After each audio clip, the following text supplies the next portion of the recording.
descente sur le terrain, il a fallu reproduire l'ensemble des outils qui devaient contribuer, disons, à faire le travail de terrain, à ajouter à cela la logistique.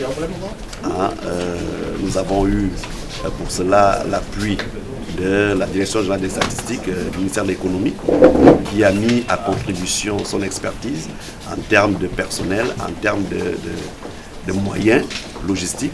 Donc chaque province a reçu un véhicule et pour cela nous sommes arrivés à couvrir tout le territoire national pour recenser chaque structure éducative.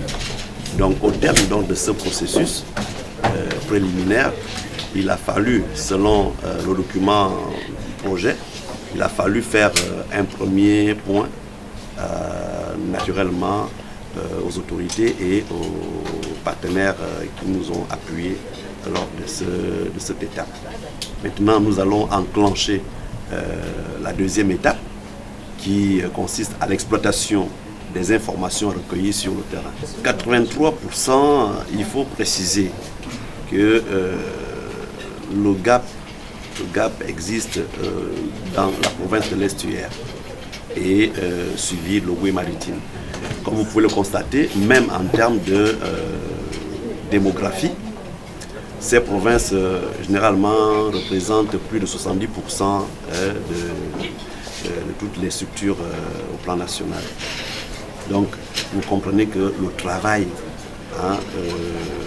dans ces deux provinces est très difficile.